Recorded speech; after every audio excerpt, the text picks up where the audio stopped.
My name is Devin Burke. I'm CEO of Universal Cargo Management. I'm here with my management team, and we're bringing together 25 years of experience in business to bring you 7 HR tips to managing your human resources. Hello, welcome to our 6th segment on 7 HR tips to managing your greatest resources. And this is the 6th segment that we want to entitle 4 tips on managing your people's strengths and weaknesses. So what we want to talk about today is D.I.S.C personality profiles, which is the D and the I and the S and the C. Maybe you've used Myers-Briggs or other types of personality profiles. You have a good idea whether people belong in the position they're in, and then once you know they're in the right place, the next trick is to actually managing them and encouraging them in their weaknesses, and obviously either not letting them waste their time in their weaknesses, but to either be able to correct some weaknesses in their area that it's necessary.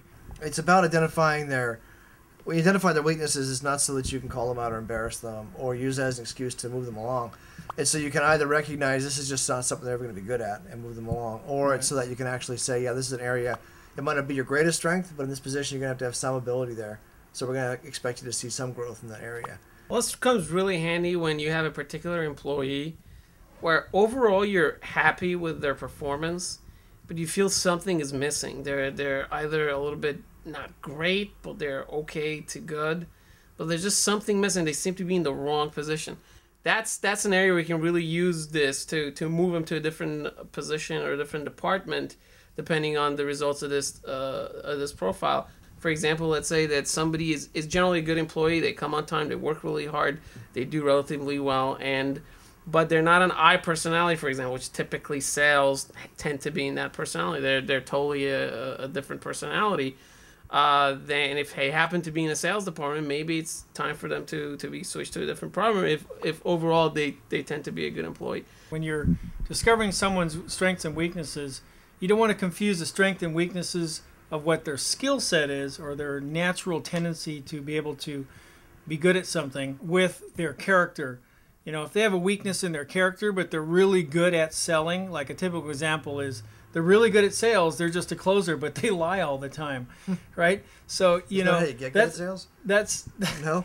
Well, apparently that's a common mistake that some companies make, where they hire someone that's really good at sales and they just bend the rules a little bit. That's an area that you have to distinguish apart, you know, is their weakness in their skill set versus their weakness in character. The next area that you have to be really good at managing is being able to talk to them, your employees, on a regular basis to see whether, you know, they feel like they're being challenged. You know, are they really utilizing the strength that they have? It's a kind of a balance there. You have to make sure that what your idea of what their strength is matches what their idea of what their strength is. When I was younger and serving in the military, we had a situation. We had a guy who was he just didn't want to step up. He was in a leadership role, but he seemed to be incompetent in every area. So we had him driving the Hummer. The next night, the platoon sergeant stepped up and said, "I want the guy to get out of the Hummer and run the next mission."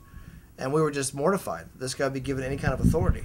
But he said, "No, give this guy a chance." I just don't think he's had a chance.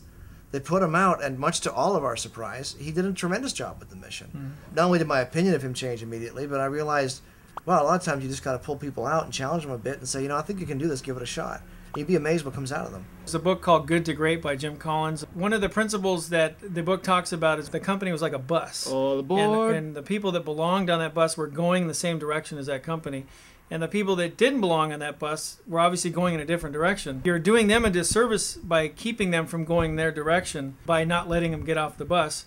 And that kind of deals with what we talked about earlier in another segment, hiring and firing.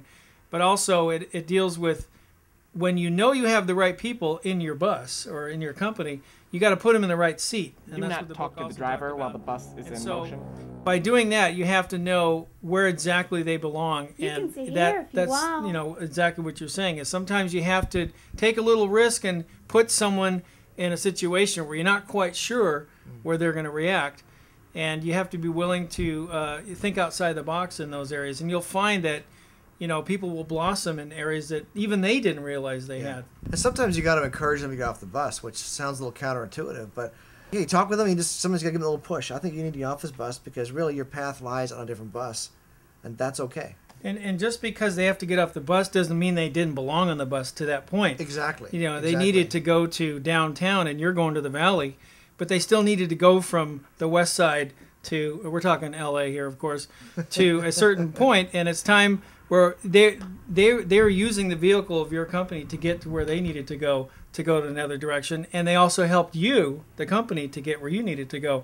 So that's not always a bad thing. If you only look at them as employees and nothing else, then they're really not going to go to, you know, to fulfill their maximum potential. But if you treat them as a partnership and two adults and two people who are actually working together to accomplish the same goals, even though, you know, a particular person may be in a higher position than another, but if you treat it in that way, that everyone's going to feel as part of a team. You don't want to say, well, we have this person that's really good at this one thing. But if you don't have a position or a need for that, don't create a position just because you like that person. I worked with a girl one time who had such amazing strengths. We just kept trying to keep her on the team, trying to keep her on and create new positions. And at one point we told her, just write your own job description. Whatever you want to do, you can do to stay on the team. Yeah. And it was so counterproductive. And eventually we just said to her, you know, you're going to have to leave. Last I heard, she was driving a Jaguar. She started her own company. She's doing great.